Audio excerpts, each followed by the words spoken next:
Each summer, deep in the forests of the eastern United States, we hear its sound. The haunting call of the wood thrush. As autumn leaves turn, the wood thrush leaves us for its other home, here in the Central American lowlands. The wood thrush is not alone. More than 340 species of birds travel each year from North to Central and South America and back, tracking migratory flyways followed for millennia. These neotropical migrants represent more than half of all breeding birds in the U.S. Their epic migrations take them thousands of miles across forests, grasslands, wetlands, cities and suburbs. It's this exposure to so many habitats that make them such effective sentinels of our environment's health.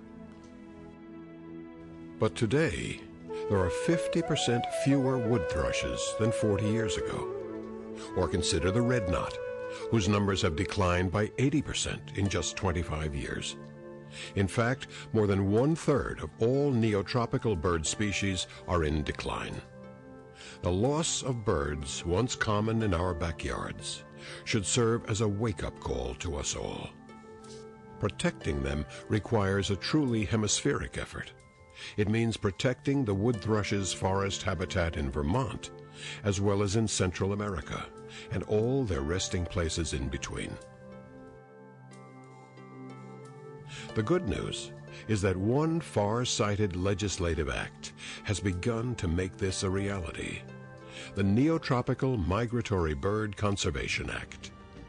Since its passage in 2000, this act has channeled almost $200 million in conservation funding across the hemisphere to 30 countries in Central and South America, as well as in 40 U.S. states and territories. Bringing conservation partners together, this innovative public-private partnership delivers conservation cost-effectively. For our country's investment of $35 million, it has leveraged $150 million more in private funding. The results can be seen across our hemisphere.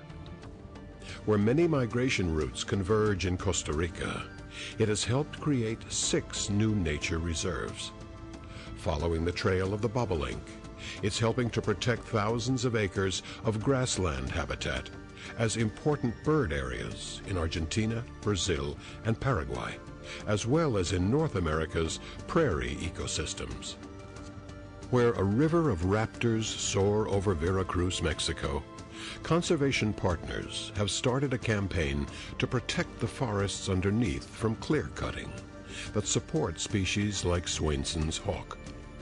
Elsewhere, this act has funded campaigns that are helping farmers in Paraguay to adopt organic growing practices, showing Panamanians the benefits to stopping forest clearing, helping Jamaicans to restore bird habitat, and working with community groups in Mexico to promote sustainable ecotourism.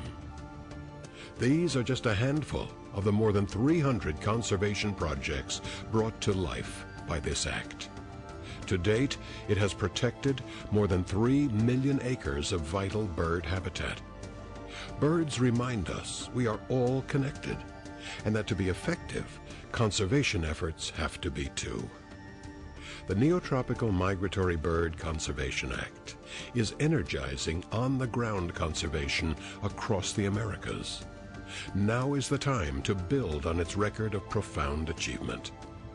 Ensuring we continue this work will leave our children a proud conservation legacy, and one the wood thrush will appreciate too.